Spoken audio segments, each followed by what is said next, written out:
Hey y'all, and welcome back to my channel. Today I have 3 more easy crock pot meals for y'all. These are mostly dump and go. The last one does take a little bit of prep if you want it to, but you can definitely skip the prep if you want, and they're all completely dump and go. Thank you so much for clicking on this video. I really hope you enjoy these crock pot ideas, and now let's get on into the rest of the video.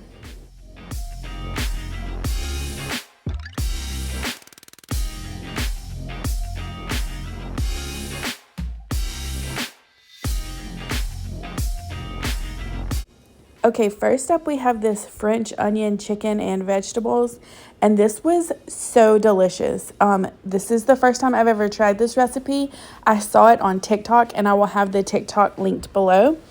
But I just put in some chicken. This was thawed chicken, but you can use frozen if you want.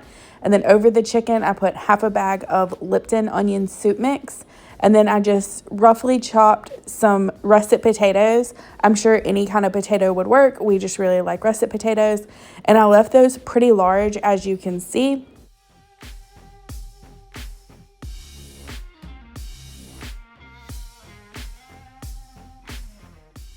And then after the potatoes, I'm going to go ahead and add this bag of broccoli Normandy. This is just a mixed vegetable bag.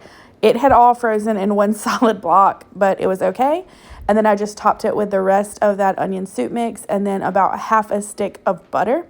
And once everything was in there, I just put the lid on and let it cook on low for about 6 hours. I think we ended up, it went to warm and we ended up eating it after about 8 hours, but everything was so good. I did not have high hopes for these vegetables because, I mean, look at them, but they were so flavorful and so delicious. It was so good. It was so good with only a Lipton onion soup mix pack. That's what's so crazy, but there was so much flavor. It wasn't too salty.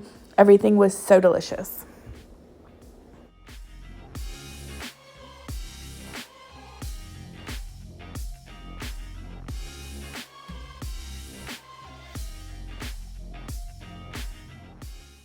Up next, we have this chicken and carrots in gravy over rice.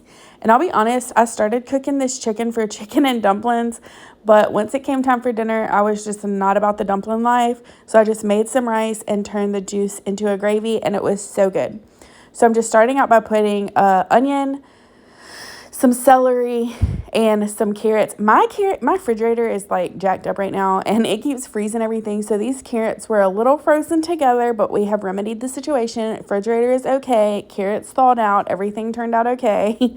But I just put a little bit of chicken bouillon and then some water. You can use chicken broth if that's what you have. And I let it cook on low pretty much all day. Well, actually, it wasn't all day. It was about 4 hours. And then I came back and this chicken was fall apart tender. It was so tender. Sometimes it gets a little like gummy if you let it cook too long, but it was not. It was so good. I just fished out the onions and celery, just because they were a little mushy at this point and weren't good for eating, but I did leave the carrots in there. And once I got all that fished out, I'm just going to add some cornstarch. I'm going to make a slurry with some cold water and about 2 tablespoons of cornstarch. Then just throw that together and mix it really well until it's smooth. It can be thick and clumpy at first, and it feels really weird. You see I'm struggling with my fork, but if you just keep manipulating it, keep stirring it around, it will It will smooth out and turn into a nice slurry.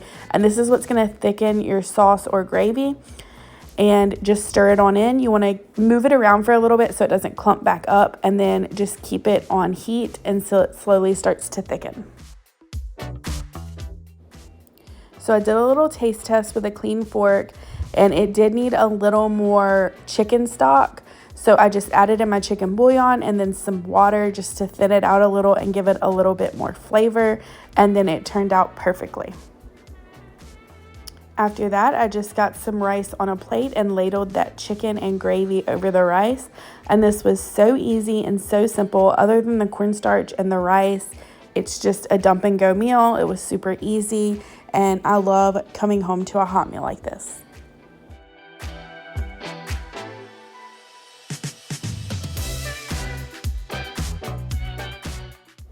And finally, we have this poor man's stew.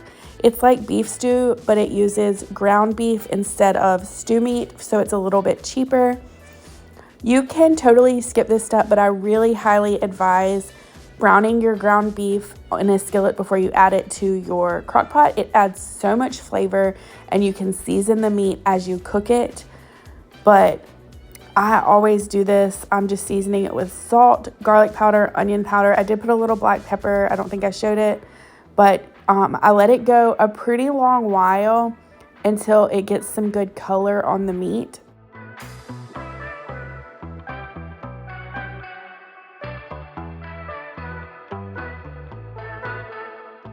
So most of my grease cooked out of my meat, but it is better if you have a little bit. I probably should have added a little butter, but I just put a heaping tablespoon of flour, just regular all-purpose flour, right on into my meat.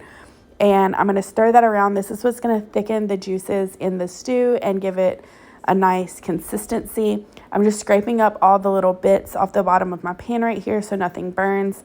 I dumped that right on into the crock pot, and then back on the heat, I'm going to add a little bit of water to my skillet just to deglaze it, release all that stuff off the bottom. I'm going to add some celery and carrots that I chopped while my meat was cooking. Stir those around for a little bit and let those get just a little bit of color on them.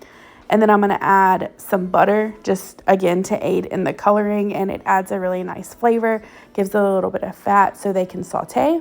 And once my carrots and celery have cooked just a little bit down, they have a little bit of color, they're nowhere near cooked through though, I'm going to add in 1 6-ounce can of tomato paste. And this is key. Always saute around your tomato paste. It really deepens the flavor, adds so much depth. It's so amazing. I will never go back to not sauteing my tomato paste. But I'm just going to add that straight on into the crock pot as well.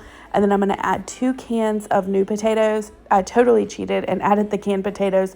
You can definitely chop up some russet potatoes or gold potatoes or whatever you have if you want. I'm going to toss in a little bit of Italian seasoning and then some beef bouillon. I did about 2 heaping tablespoons.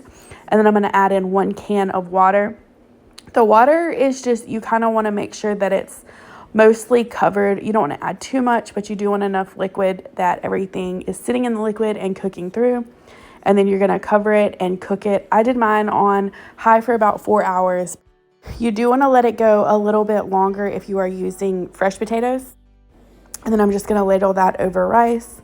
And this was so good, y'all. I'm so ready for fall, and this is just such a good fall comfort food.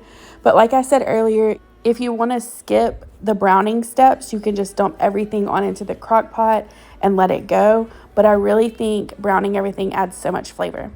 I will have the recipes linked below, and thank y'all so much for being here. I really hope you enjoyed this video. Please give it a thumbs up if you did, and please subscribe for more content like this.